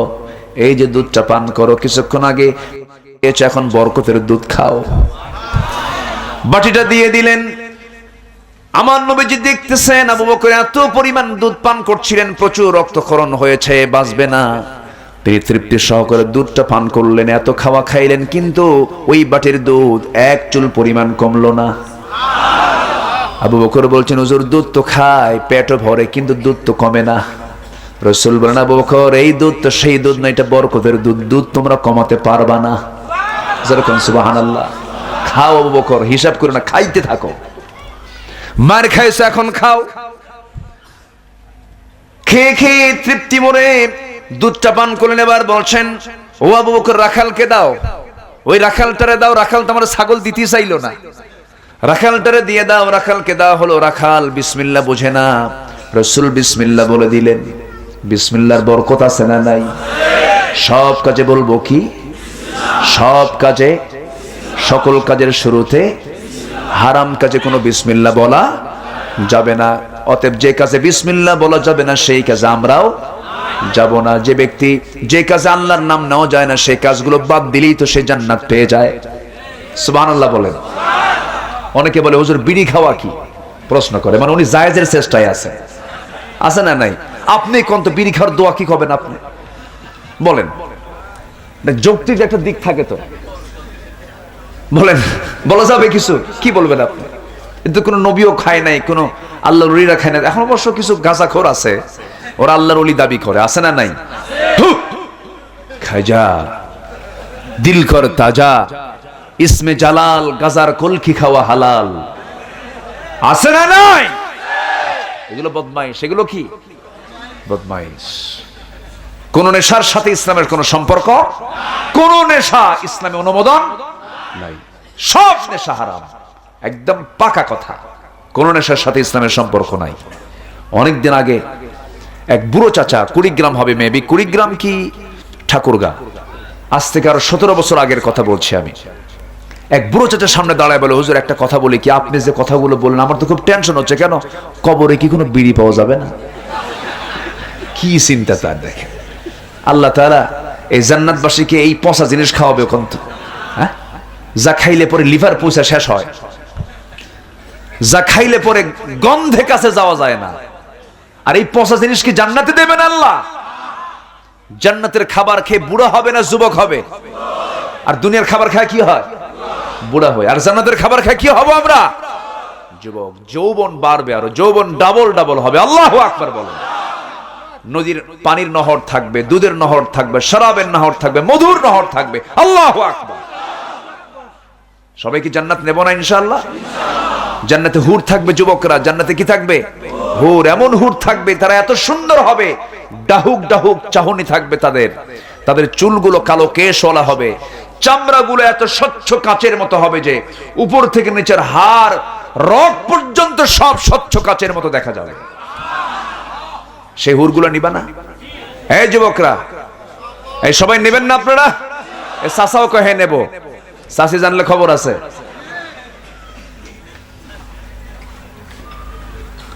হুরের গল্প কিন্তু বইয়ের কাছে করা মুশকিল। যদি করেন সকালবেলা করবেন, রাতে শোয়ার সময় করবেন না। দেখো আল্লাহ তাআলা পুরুষদের জন্য জান্নাতে হুর রাখছে। এই হুরের গল্প করবেন তো লেপ আলাদা হয়ে যাবে। বলবে যে শোনো, তুমি একটা পৃথক লেপ নিয়ে ওই দিকে হইয়া হুর নিয়ে শুয়ে থাকো, আমি একা থাকি। কথা বলছেন নাই? খুব সাবধান। আল্লাহ তাআলা মেয়েদেরকে এই ব্যাপারে খুব কঠোর করে দিয়েছেন। এটা তাদের হৃদয়টা কি কে বানিয়ে দিয়েছেন? এটা বলেন তো কে? আল্লাহ বানিয়ে দিয়েছেন। কোন স্ত্রীর সামনে কোন অন্য কোন মহিলার প্রশংসা করা যাবে না। বলতে হবে এই পৃথিবীতে একমাত্র তুমি আমার, বাস। উনি একদম আকাশে উঠে গেছে, কোনো সমস্যা নেই। ঠিক আছে না? কষ্ট পাচ্ছেন নাকি আপনারা? জি। হ্যাঁ, কতক্ষণ আছেন আপনারা বলেন? এই সারা রাত থাকবে নাকি? সারা রাত থাকতে চায়? চালাবো। এই লোক তো বিজুদ দেখতেছি।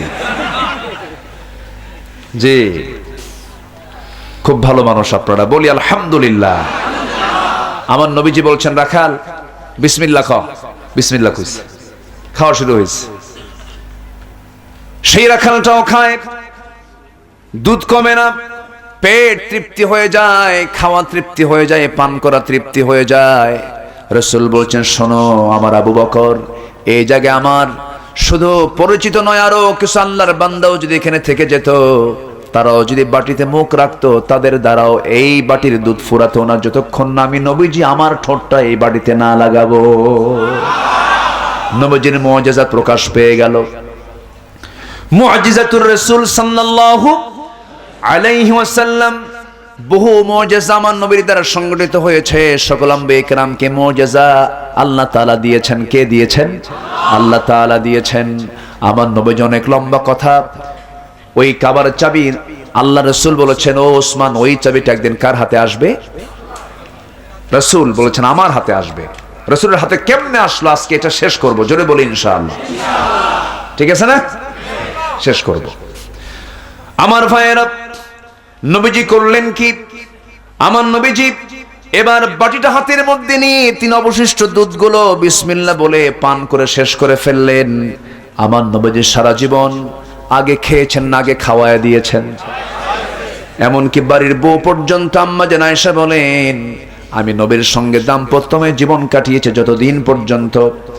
9 বছর বয়সে বিয়ে হয়েছে আমার, 18 বছর আমি বিধবা হয়েছি। এই 9টি বছর, এই লম্বা সময়টা আমি আমার নবীর সঙ্গে যে কাটিয়ে দিয়েছি, এই সময়ে কোনোদিন আমি রাসূলকে আমি আগে খাওয়াতে পারি নাই, আগে সালাম দিতে পারি নাই। রাসূল আগে সালাম দিতেন, আগে খাওয়ায়া দিতেন। আমি জোর করে নবীর সামনে দুধ নিয়ে যেতাম, হুজুর আপনি দুধটা পান করুন। রাসূল বলতেন, আয়েশা আমি কোনোদিন আগে খাই না, তুমি আগে খাও। সুবহানাল্লাহ বলবেন না? তুমি আগে পান করো। আমি আয়েশা, আমি যখন ঠোঁটটা লাগাতাম, গ্লাসের সাথে ঠোঁট লাগায় যখন আমি পান করা শুরু করতাম দুধ, আমার নবী ঘাটটা একটু নিচু করতেন এবং দেখতেন যে আমি আয়েশা কোন দিকের গ্লাসের কোন কর্নারে আমার ঠোঁটটা আমি লাগায় দিয়ে আমি দুধ পান করছি। যখন আমি আয়েশা যখন কিছু দুধ রেখে দিতাম, নবীজি গ্লাসটা হাতের মধ্যে নিতেন, নিয়ে আমি যে জায়গায় ঠোঁট আঁকায় দিয়েছি আমি সেই জায়গায় লক্ষ্য করতাম, রাসূল সেই জায়গায় ঠোঁটটা লাগায় বাকি দুধ পান করতেন। আম্মা জান আয়েশা বলেন, রাসূল আমাকে যে ভালোবাসা উপহার দিয়েছেন, আমি দারুণ খুশি নবীর উপরে। পৃথিবীতে বিরল নবীজি স্বামী স্ত্রীর যে দাম্পত্যময় জীবন, যে সম্পর্ক তৈরি করা দরকার, যে বিষয়টা রাসূল শিখিয়ে দিয়েছেন, উম্মতে মুহাম্মাদে যদি নবীজির স্বামী এবং স্ত্রীর সম্পর্ক কেমন হওয়া উচিত যদি নবীর পরিবারের দিকে লক্ষ্য করত, আজকে প্রত্যেকটা পরিবার জান্নাতের টুকরা হয়ে যেত। বৃষ্টি আসে নাকি? হ্যাঁ, না এরকম কোন আওয়াজ মনে হচ্ছে নাকি? হ্যাঁ, ও আচ্ছা, মোটরের পানি। জি, একটা আওয়াজ পাচ্ছিলাম, আমি ভাবতেছিলাম যে আবার কষ্ট দেব নাকি। ঘড়িও তো ঘুরতেছে আজকে, খুব অনেক বেজে যাচ্ছে, কি ব্যাপার বুঝতেছি না আমি। আলোচনা তো কেবল শুরু, তাই না? এরকম একটা ভাব যে দেখা যাক, আমি আর কিছুক্ষণ আছি, জোরে বলি ইনশাআল্লাহ। আমি কিন্তু দায়িত্ব দিয়ে যাচ্ছি একটার পর একটা করে। প্রথম দায়িত্ব দিয়েছি আমরা রমজান মাস, কি শিখবো বলেন? কি শিখবো আমরা? মনে থাকবে তো সবার? শেষ দশকে মার্কেট খুঁজবো না কদর খুঁজবো? আমার বাড়ির মা বোনদেরকে মার্কেটে পাঠাবো না, এতেকাফে পাঠাবো। ঘরের কোনায় বসে থাক, এতেকাফ খুঁজ। শাড়ি খোঁজার দরকার নাই। জান্নাতের শাড়ি পরায় দেবেন কে? আল্লাহ। জান্নাতের শাড়ি পাওয়া যাবে। রমজান খোঁজো, কদর খোঁজো, আল্লাহ কবুল করুন, জোরে বলি আমিন। আমার ভাইয়েরা, নবীজি এবার রাখালকে ডাক দিয়ে বলছেন, রাখাল তুমি থাকো, সন্ধ্যা হয়ে গেছে, আমি আমার আবু বকরকে নিয়ে আমি মক্কায় চলে যাচ্ছি। সঙ্গে সঙ্গে রাখাল বলছে, আমিও যাব। কি কয়? আমিও যাব। রাসূল বলেন, তুমি তো আমানতদার, ছাগলগুলো দেখবে কে? তুমি না বললা, ওয়াজ করলা। হুজুর তাও তো একটা কথা। ঠিক আছে, আমি থেকে যাব, তবে শর্ত হলো যে দোয়াটা আপনি পড়লেন, যে দোয়াটা পড়ে ছাগলের সেই ওলানের মুখে আপনি ফু দিলেন, ওলানের জায়গায় আপনি কি যেন পড়ে আপনি ফুৎকার দিলেন, ফু দিলেন, কি যেন দোয়া পড়লেন, সেই দোয়াটা আপনি আমারে শিখায় দিয়ে যান। রাসূল বলছেন, সেই দোয়া দিয়ে কি করবা? মাঝে মাঝে আমিও ফু দেব, আমিও দুধ খাবো। রাসূল বলছেন, শোনো ও রাখাল, এই দোয়াটা মুশরিকের মুখ থেকে বের হলে কোনো বরকত হবে না। কোন মুশরিকের জন্য এই দোয়া কাজে আসবে না। তোমার ভিতরে শিরকিয়াতের গন্ধ, লাত মানাত উজ্জাকে ছেড়ে দিয়া কুল হুয়াল্লাহু আহাদ আল্লাহুস সামাদ লাম ইয়ালিদ ওয়া লাম ইউলাদ ওয়া লাম ইয়াকুল লাহু কুফুয়ান আহাদ। আল্লাহর প্রতি তুমি বিশ্বাস আনো। এবার রাখালের চোখ দিয়ে পানি টপ টপ করে পড়ছে। রাখাল বলছে, আমার মন বলতেছে আপনি সেই মক্কার আব্দুল্লাহর পুত্র মুহাম্মদ সাল্লাল্লাহু। আমার রাসূল বলছেন, ও রাখাল, বুঝতে তোমার দেরি হয়েছিল। হ্যাঁ, আমি সেই মুহাম্মদ বিন আব্দুল্লাহ, আমি আল্লাহর নবী, আল্লাহর শেষ পয়গম্বর। আমি, আমার পরে কোনো নবী নাই। এখনো সমাজ আমার নবীর পরে নবীকে মানে এমন লোক আছে না নাই? আসতে বলবেন না, আছে না নাই? ওদের বিরুদ্ধে কথা বলাও নাকি দোষ আমাদের? আমরা কোথায় অবস্থান করছি আজ? রাসূলকে, রাসূলের সম্মান আঘাত হানবে এমন কোন কাজ যদি কোনো মুসলমান যদি বসে থেকে যদি এগুলো দেখে, সে উম্মতে মুহাম্মাদি হতে পারে না। আমার নবীর অবমাননা কোন যোগ্য উম্মত সহ্য করতে পারে?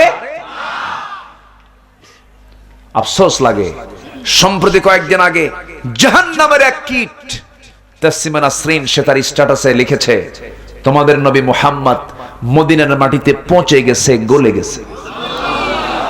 অথচ নবীদের লাশ, নবীদের দেহ মোবারক হজম করার শক্তি পৃথিবীর কোনো মাটির নাই। নবীদের দেহ মোবারককে যত্নে রাখার দায়িত্ব কে নিয়েছেন? অথচ এই সমস্ত কথাগুলো আমাদের কানে আসে। শুধু সুযোগ আসুক, আসবে না সুযোগ? আসবে না? আমার নবীজি 13 বছর মক্কার ভিতরে কি রেখে নামাজ পড়েছেন? কি রেখে? ক্ষমতা ছিল না, তাই না? আসবে। হয়তো কারোর জন্য এখন সর্বনাশ হচ্ছে, তার জন্য একদিন পৌষ মাস আসবে।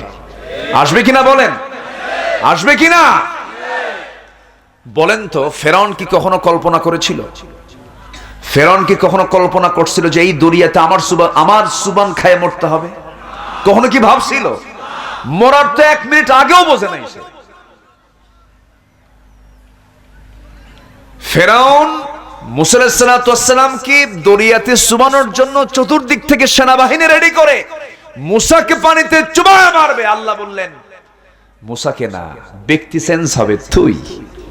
আল্লাহু আকবার বলেন। মুসা কয়, আল্লাহ আমি কি বিপদে তুমি দেখো না? চতুর্দিকে ফেরাউন আমারে ঘেরাও করছে, সামনে দরিয়া, তুমি কি দেখো না আল্লাহ? মুসার কথা তো সাইজ এরকমই ছিল, তাই না? উনি কথা কেমন করে বলতেন?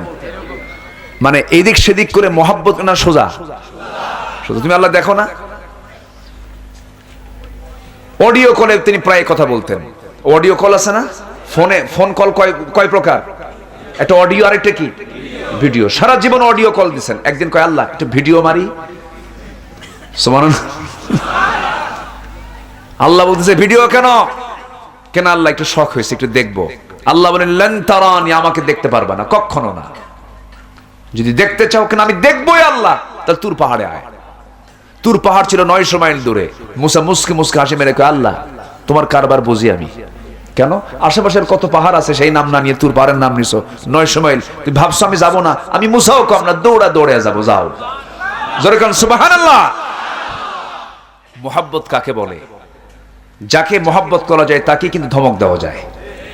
যাকে মোহাব্বত করা যায় তাকে তুই বলা যায়। যাকে মোহাব্বত করা যায় তাকে অনেক কিছুই বলা যায়, ঠিক কি না? মুসা আল্লাহকে খুব মোহাব্বত করতেন। সুবহানাল্লাহ। আমার রাসূল বলেন, আমার রাসূল বলেন যে আমি কিয়ামতের দিন সবার হুঁশ থাকবে না, সবাই বেহুশ থাকবে। সবার আগে আমি রাসূল, আমার হুঁশ ফিরবে। আমার হুঁশ ফিরে দেখবো আমার ভাই মুসা আল্লাহর আরশ ধরে আছে। আল্লাহ তাকে কত দাম দিয়েছেন। সুবহানাল্লাহ, সুবহানাল্লাহ। আল্লাহর সঙ্গে তিনি ওয়াকাল্লামাল্লাহু মুসা তাকলিমা, আল্লাহর সঙ্গে তিনি ডাইরেক্ট কথা বলেছেন, সব সময়ের জন্য কথা বলেছেন। সেই মুসা বলতেছে, আল্লাহ সামনে দড়িয়ে আমি সুবান খাবো নাকি? তুমি আসো না? কেমনে আসি তো? কিন্তু আসলো তো ফেরাউন। কাশো, আরো আসো। রাস্তা কি দরিয়ায় লাঠির বাড়ি মারো। বাড়ি মারলেন, একটা কেন 12টা মারো, এক রাস্তা না, বাইপাস আরো 11টা করে দিচ্ছি। সুবহানাল্লাহ বলবেন না? তাহলে রাস্তা হয়েছে মোট কয়টা? 12টা। মূল রাস্তা কয়টা? আর বাইপাস কয়টা? আরো 11টা। তাহলে আল্লাহ তাআলা যদি কারো রাস্তা বের করে দেন, একটা দেন না, বাইপাস সহ দেন। ওয়াল্লাযীনা জাহাদু ফীনা লানাহদিয়ান্নাহুম সুবুলানা, যে আমার পথে আসতে চায় আমি তার জন্য সাবিল না, এক রাস্তা না, অসংখ্য রাস্তা বের করে দেই। বাড়ি মারছেন, রাস্তা হয়ে গেছে। এমন রাস্তা হয়েছে শীতাতপ নিয়ন্ত্রিত, পানির পাহাড়। আল্লাহ তাআলা একদম প্রাচীর দিয়ে পানি দেখা যাচ্ছে, স্বচ্ছ কাচের পানি, একদম নিচ দিয়ে একটা আন্ডারগ্রাউন্ড, একদম নিচ দিয়ে রাস্তা হয়ে শীতাতপ নিয়ন্ত্রিত, আলো আছে, লাইটও আছে, এসিও আছে, আলহামদুলিল্লাহ বলে। একদম আরাম ঈমানদাররা মুসা তার সকল সহযোগীকে নিয়ে পার হয়ে চলে গেছে। হামান ফেরাউনকে বলে, ফেরাউন কি চিন্তা করো, ওকে গেল তো, ও তো চলে গেল, ওর শক্তি সঞ্চয়, ওকে ধরতেই হবে, আজকেই ধরতে হবে। দেখছেন, আজকেই ধরতে হবে। হামান কয় চলেন যাই, চলেন যাই। মুরব্বী কি করবো, শেষ করে দেবো নাকি? বসেন। আচ্ছা চলেন যাই। হামান বলতেছে শোনেন, আপনি যেতে পারবেন না, এখন আমি আগে দেখে আসি। হামান করলো কি, সে তার ঘোড়াটা চালায় দিল রাস্তায়, এপার থেকে ওপারে চলে গেছে, আবার ওপার থেকে এপারে চলে আসছে, কোনো সমস্যা দেখলো না হামান। হামান এই মন্ত্রী এসে ফেরাউনকে বলে, বস রাস্তা ক্লিয়ার, গেছিলাম আবার ফিরে আসছি, জানাকুম আনাকুম, গেলাম আসলাম, কোনো সমস্যা নেই, এখন যাওয়া যায়। আল্লাহকে তোরে ধরবো বড়টার পর, আগে চালায় দে। ফেরাউন চালায় দিছে সবার আগে, চলতেছে, চলতে চলতে ঠিক মাঝখান বরাবর, একদম ঠিক মাঝখান, আল্লাহ তো ফেরেশতা রেডি রাখছে, ঠিক মাঝখান বরাবর যখন আসছে, আল্লাহ তাআলা পানির পাহাড় ভেঙে দিলেন। ফেরাউন সুবান খায়া খায়া এখন মরার আগ দিয়ে বলতেছে, আল্লাহ ওয়ানা মিনাল মুসলিমিন, আমি তো মুসলমান। দেখেন কি করে, আমার কথা কি বোঝা যায়? এরকম বলার লোক আজকের সমাজেও আছে না নাই? আছে না নাই? তুমি নেতা বানাও সুদখোর, নেতা বানাও মদখোর, নেতা বানাও শরাবখোর, জিনাকার, তোর কপালে ইসলাম নাই, ঠিক কিনা? তওবা করে আসুন আমার ইসলামটাকে ধরি, জোরে বলি ইনশাআল্লাহ, জোরে বলি ইনশাআল্লাহ। আমরা মাহফিল নিয়ে থাকবো, আমরা জেনার কারবারে যাব না, আমরা কোরআন নিয়ে থাকবো, সামাজিক ইসলামের বিরুদ্ধে কোনো কাজে আমরা যাব না। আল্লাহ কবুল করুন, আল্লাহ কবুল করুন। আমার ভাইয়েরা, আমার নবীজি রাখালকে রেখেই চলে আসবেন। রাখাল বলছে না না, আমাকে নিয়ে যান। রাসূল বলছেন না, তোমাকে নেব কেমনে? এবার রাখাল বলছে, আপনি যে আল্লাহর নবী, কোনো সন্দেহ নেই, আপনি আমাকে পড়িয়ে দেন লা ইলাহা ইল্লাল্লাহু ওয়াহদাহু লা শারীকা লাহু ওয়া আশহাদু আন্না মুহাম্মাদান আবদুহু ওয়া রাসূলুহু। হেদায়েতের মালিক কে? আসতে বলবেন না কে? একটা সিম্পল রাখাল কালিমা পড়ে মুসলমান হয়ে যায়। আবু জেহেল ইসলাম কবুল করতে পারে না, অথচ সবচেয়ে কোরআন বেশি শুনেছে কে? আবু জেহেল। হেদায়েতের মালিক তো আল্লাহ। নবীজি রাখালকে কালিমা পড়ায় দিলেন, এই রাখালটার দাম এত বেশি হয়ে গেল, আল্লাহ তাআলা তাকে এত দামি, এত বড় আলেম বানালেন, এত বড় জ্ঞানী তিনি হলেন। কোরআনটা পড়লেন, ইসলাম কবুল করেই তিনি কোরআনটা এত বেশি পড়া শুরু করলেন। নবীর সামনে একদিন তিনি তেলাওয়াত করছিলেন, নবীজি দেখেন না, অন্ধকার রাত্রে। রাসূল বলছেন, ও সাহাবীরা, এত সুন্দর করে কোরআন তেলাওয়াত কে করে? হুজুর, ওই যে রাখালটা তেলাওয়াত করে। রাসূল বলছেন, আমার কাছে মনে হচ্ছে আল্লাহর ওহী যেন জিবরাইলের মাধ্যমে নাজিল হচ্ছে। জোরে করুন সুবহানাল্লাহ। রাখালটা বড় কারি হয়ে গেল।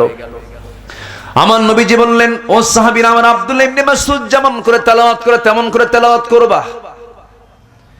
এই ইবনে মাসউদের হাতেই জগতের নিকৃষ্ট পাপিষ্ট নরাধম আবু জেহেল খতম হয়েছে, এই দুনিয়া থেকে বিদায় নিয়েছে আব্দুল্লাহ ইবনে মাসউদের হাতে। আল্লাহু আকবার বলেন। একজন রাখালের হাতে আবু জেহেলের মৃত্যুটা হয়েছে। আমার ভাইরা, আমার বন্ধুগণ, এই জামান নবীজি মক্কায় দাওয়াতি কাজ করতে গিয়ে এত বাধার সম্মুখীন হলেন। আল্লাহ তাআলা বলছেন, ইদা লাকিতুম ফিয়াতান ফাসবুতু। হে রাসূল, আপনি যখন কোন দলের সঙ্গে, কোন বাতিল শক্তির সামনে যখন দাঁড়িয়ে যাবেন, ফাসবুতু, আপনি অটল থাকবেন, অবিচল থাকবেন। ইমানদার কখনো এদিক সেদিক দৌড়াদৌড়ি লাফালাফি করে না। ইমানদার এক পথে অটল থাকে। কার পথে বলেন? আসতে বলবেন না, কার পথে? আল্লাহর পথে অটল থাকে। এক নম্বর হলো দৃঢ়তা, অবিচল থাকতে হবে। ফাস্তাকিম কামা উমিরতা ইন্নাল্লাযীনা ক্বালু রাব্বুনাল্লাহু সুম্মা ইসতাকামু তাতানাজ্জালু আলাইহিমুল মালায়েকা। ঈমানের উপরে টিকে থাকাটাই সবচেয়ে বড় চ্যালেঞ্জ। হাজারো ঝড়ঝাপটা আসবে, কিন্তু টিকে থাকবো কার পথে? আসতে বলবেন না, কার পথে? ইউনূস আলাইহিস সালামকে আল্লাহ তাআলা এক পরীক্ষা করেছেন, তিনি পাশ করেছেন। আইয়ুব আলাইহিস সালামকে এক পরীক্ষা করেছেন, তিনি পাশ করেছেন। ইব্রাহিমকে এক পরীক্ষা করেছেন, তিনি পাশ করেছেন। রাসূলকে এক রকম পরীক্ষা করেছেন, তিনি পাশ করেছেন। ইউসুফ আলাইহিস সালামকে আল্লাহ তাআলা এক রকম পরীক্ষা করেছেন, তিনি ফেল করেছেন না পাশ করেছেন। মহিলা ঘরের মধ্যে তুলে নিছে, কিন্তু তিনি মহিলার ডাকে দিছেন, সাড়া দিছেন না আল্লাহর ডাকে সাড়া দিছেন? কার ডাকে? যুবকরা মহিলার ডাকে সাড়া দিবেন, আল্লাহর ডাকে সাড়া দিবা। কার ডাকে? যখন সমাজে ঢোল তবলা বাজনা এই সমস্ত অশ্লীল নাচ পরিবেশন যখন সমাজে বাড়বে, তখন গজব বাড়বে। তখন কি বাড়বে? গজব বেড়ে যাবে। আমার ভাইয়েরা, আমার বন্ধুগণ, সেই জন্য হাজারো বিপদ আসুক না কেন আমরা অবিচল থাকবো, অটল থাকবো আল্লাহর পথে। এক নাম্বার হলো দৃঢ়তা নিয়ে থাকবো আমরা।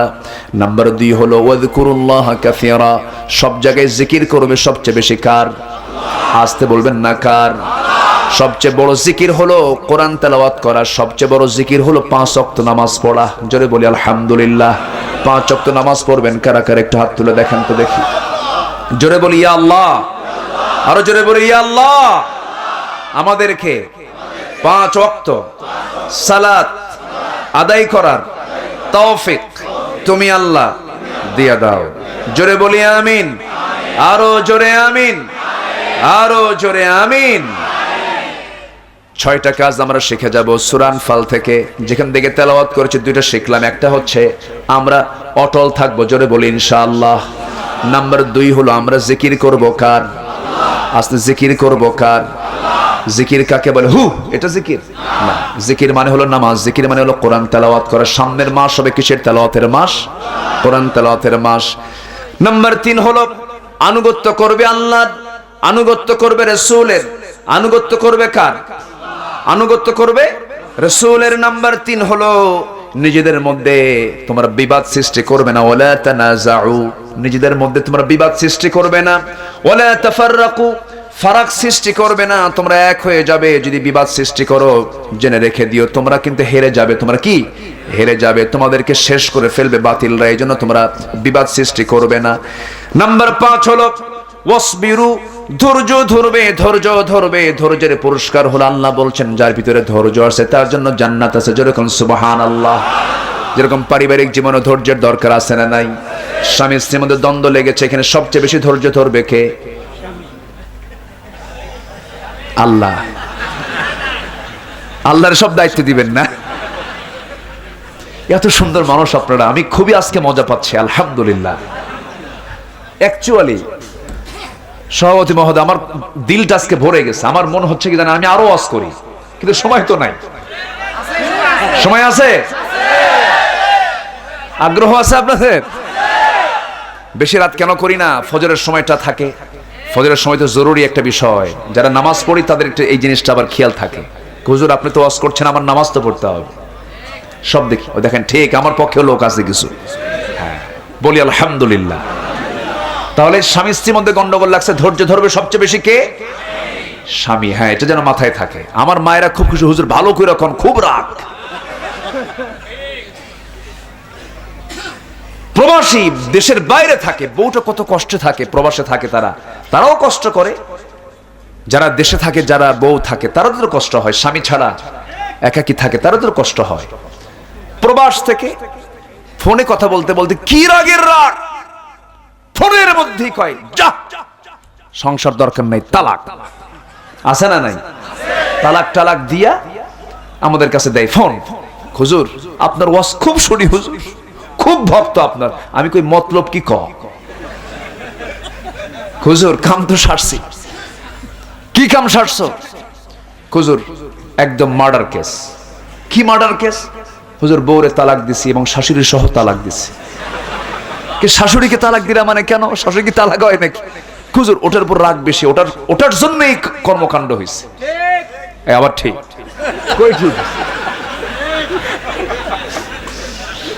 আচ্ছা, তো এখন আমারে বলতেছে হুজুর কাম তো মানে সাড়া করে ফেলছি, কিন্তু একটা কথা হুজুর, কি একটা ফতোয়া, একটা জিজ্ঞাসা। কি হুজুর রাগের মাথায় তালাক দিলে কি তালাক হয়? হুজুর আমি তো রাগ করছি, রাগের মাথায় মাথা ঠিক ছিল না, এটা কি তালাক হবে? আমি বললাম আচ্ছা কোন স্বামী কি তার বউকে মোহাব্বত করে তালাক দেয়? কিন্তু মোহাব্বত করে তালাক দেয়? এরকম কি বলে, শোনা এদিকে আসো তো, রাগ কইরো না, তালাক দিলাম, এরকম করে তালাক দেয়? তালাক কি মোহাব্বতে হয় না রাগী হয়? রাগী তো হয়। অসংখ্য পরিবার আছে শুধু ধৈর্যহীনতার কারণে তারা স্বামী স্ত্রী সংসার করছে, এই স্বামী স্ত্রী পরিচয় দিয়ে কিন্তু তালাক হয়ে গেছে, হচ্ছে জিনার সংসার। আছে না? আল্লাহ বলছেন অসবিরু ইন্নাল্লাহ মাআস সাবিরিন, ধৈর্য ধরো, আমি তার সাথে আছি। সুবহানাল্লাহ। আমরা ধৈর্য ধরবো, ধৈর্যের পিরামিড হব, জোরে বলি ইনশাআল্লাহ। ইউসুফ আলাইহিস সালাতু ওয়াস সালামের কি পরীক্ষা, আল্লাহু আকবার। ইউসুফ আলাইহিস সালামের কি পরীক্ষা, আইয়ুবের কি পরীক্ষা। 18 বছর অসুখ, 3 দিন অসুখ হলে কয় আল্লাহ তোমার চোখ কি কানা হইছে নাকি, দেখো না? এরকম বলে না? এরকম বলে না? বলে এত অসুখ তুমি কি দেখো না আল্লাহ? আর আইয়ুব আলাইহিস সালাম 18 বছর অসুখ, কোনদিন তিনি অভিযোগ দিলেন না। শুধু একদিন বললেন আল্লাহ পোকাটা তো আমার জিহ্বায় চলে আসছে, একটু ব্যথা হয়, আমার জিহ্বা যদি অচল হয় তোমার জিকিরটা করবো কেমনে আল্লাহ? আল্লাহ বলছেন আইয়ুব তুমি আমাকে খুশি করতে পেরেছো, যাও, সব পরীক্ষায় তুমি পাশ করেছো, আমি তোমাকে হারানো সমস্ত কিছু তোমাকে ফেরত দিয়ে দিলাম। ধৈর্য, আমরা ধৈর্য ধরবো, জোরে বলি ইনশাআল্লাহ। ইউসুফ আলাইহিস সালাতু ওয়াস সালাম যুবকরা দেখো, টকবগে যুবক, টকবগে সবচেয়ে পৃথিবীর সুন্দর চেহারাওয়ালা আমার নবীর পর কে? ইউসুফ আলাইহিস সালাতু ওয়াস সালাম। একজন সুন্দরী নারী, তৎকালীন দুনিয়ার রাজরানী, রূপবতী সুন্দরী নারী ঘরের মধ্যে তুলে নিয়ে তাকে বলছে ইউসুফ একটাবার তুমি আমার দিকে তাকালে আমি খুশি, আমার দিকে তাকাও। ইউসুফ বলছেন তোমার দিকে তাকানো আমার জায়েজ নাই। সুবহানাল্লাহ বলবেন না? তোমার দিকে আমি তাকাতে পারবো না, তাকাতেই হবে। দেখো চুলের খোপা ছেড়ে দেয়, কাপড়ের পাট্টাগুলো একটা করে খুলে দেয়, সামনে নৃত্য পরিবেশন করে। ইউসুফ চোখের পানি ফেলে ফেলে আল্লাহর কাছে কাঁদে আর বলে আল্লাহ কি বিপদে পড়লাম, বাঁচাবা না তুমি আমাকে? যেরকম সুবহানাল্লাহ। কার ভয়? আসতে বলবেন না, কার ভয়? যুবক তোমাকে আলেয়া ডাকবে, নার্গিস ডাকবে, সুইটি ডাকবে, অনেক নারী তোমাকে ডাকবে, তুমি বলবে ইন্নী আখাফুল্লাহ, আমি ভয় করি কাকে? আসতে বলবেন না, কাকে? আসিয়ার মতো মহিলা ফেরাউনের ঘরে থেকে ঈমানটাকে টিকে রেখেছেন। সুবহানাল্লাহ বলবেন না? আসিয়া কার ঘরে থেকে? ফেরাউনের ঘরে থেকে টিকে রেখেছেন। ওয়াসবিরু, ধৈর্যের পরীক্ষা দিয়েছেন। ফেরাউন বলছে আসিয়া দিন ছাড়ো, আসিয়া কয় দিন ছাড়লে জান্নাত পাবো না, দুনিয়া ছাড়বো জান্নাত ধরবো। সুবহানাল্লাহ বলেন। রাজরানীর দাম কি কম? রাজার বউয়ের দাম কম? আচ্ছা চেয়ারম্যান বড় না চেয়ারম্যানের বউ বড়? হ্যাঁ, এই যে ঠিক মতো উত্তর দিছে। হুজুর বড় না হুজুরের বউ বড়? থামেন কই? আপনি যত বড় হুজুর হন, আসলাম ভাই শোনেন, যত বড় হুজুর হন, বউয়ের কাছে গেলে কিন্তু হুজুরগিরি খাটে না। যদি কিছু লাগে তাহলে বলবে তুমি কত বড় হুজুর আমার জানা আছে, বসো, সব হুজুরগিরি শেষ। কি কথা বলছেন নাই? আসিয়া এত বড় বড় পদ পর আসিয়া বলছেন আমার স্বামী, আমার রাজনের পথ ছেড়ে দিলাম, দুনিয়ার সমস্ত নাজ নিয়ামত ছেড়ে দিলাম, নাকের মধ্যে জান্নাতের গন্ধ পাচ্ছে, জান্নাত কিনে নেব, দুনিয়া ছেড়ে দিলাম। আসিয়া বলল তোকে টুকরা করব, তোকে কি বলে করাত দিয়ে চিরে 2 টুকরা করব। আসিয়া মুস্কি হাসি মেরে বলছেন আমাকে হত্যার হুমকি দেন, আমি জান্নাতের আশা করি। সুবহানাল্লাহ। সামনে জল্লাদ রেডি হয়ে গেছে, করাত লেগেছে কপালে, শেষবারের মতো তাকে ওয়ার্নিং দেওয়া হলো। আসিয়া আলাইহিস সালাতু ওয়াস সালাম ধৈর্যের পরিচয় দিয়ে লাস্ট মেসেজ, লাস্ট একটা বাক্য বলেই তিনি শাহাদাত বরণ করলেন। তার লাস্ট বাক্যটা, লাস্ট দোয়াটা আল্লাহ তাআলা কোরআনে উল্লেখ করেছেন সূরা তাহরিমের ভিতরে। তিনি দোয়া করছেন রব্বি বিনিলি ইনদাকা বাইতান ফিল জান্নাহ ওয়া নাজ্জিনি মিন ফিরআউনা ওয়া আমালিহি। আল্লাহ তুমি আমাকে বানায় দাও তোমার কাছে। কাকে বলতেছে? তোমার কাছে, মানে কার কাছে? তোমার কাছে ইনদাকা বাইতান, একটা ঘর, ফিল জান্নাহ, জান্নাতের মধ্যে তোমার কাছে, তোমার দেওয়ালের সঙ্গে যেন আমার জান্নাতের ঘরটা হয়।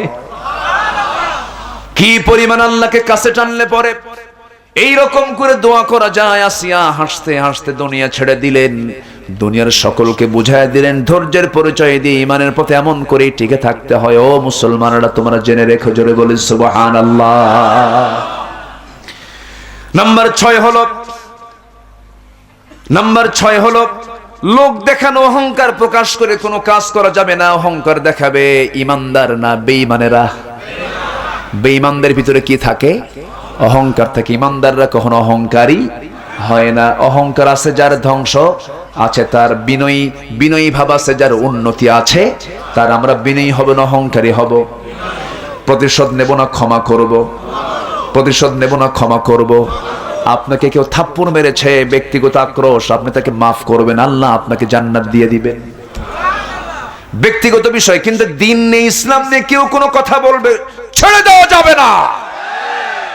এই ক্ষেত্রে আপোষহীন, এই ক্ষেত্রে কি আপোষহীন। আল্লাহ তুমি সবাইকে কবুল করো।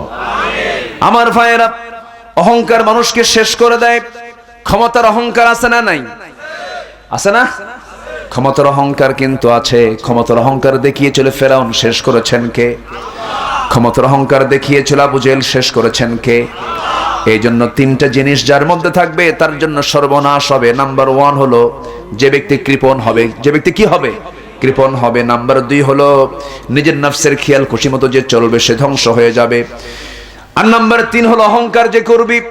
এই 3টি একটা মানুষের জীবনকে সর্বনাশ করে দেবে। 3টা জিনিস মানুষকে মুক্তি দেবে। কি দেবে? মুক্তি দেবে, নাজাত দেবে। 1 নাম্বার হলো রাগ এবং সন্তোষ। রাগ এবং স্বাভাবিক অবস্থায় যে ব্যক্তির ন্যায় বিচার করবে, রাগে এক বিচার আর স্বাভাবিকভাবে এক বিচার না। রাগের সময়, সন্তোষের সময় একই বিচার যে ব্যক্তি করবে, আল্লাহ তাআলা তাকে মুক্তি দিবেন। নাম্বার 2 হলো দারিদ্র এবং প্রাচুর্য উভয় অবস্থায় যারা মধ্যম জীবন যাপন করবে। টাকা আছে, বিলাসী হয়ে যাচ্ছে, টাকা নাই আর পারে না, না, সব সময় যে মধ্যম জীবন যাপন করবে আল্লাহ তাআলা তাকে মুক্তি দিয়ে দিবেন। নাম্বার 3 হলো গোপন প্রকাশ্য সব অবস্থায় যে বান্দা আল্লাহকে ভয় করবে আল্লাহ তাকে নাজাত দিবেন। জোরে বলি সুবহানাল্লাহ।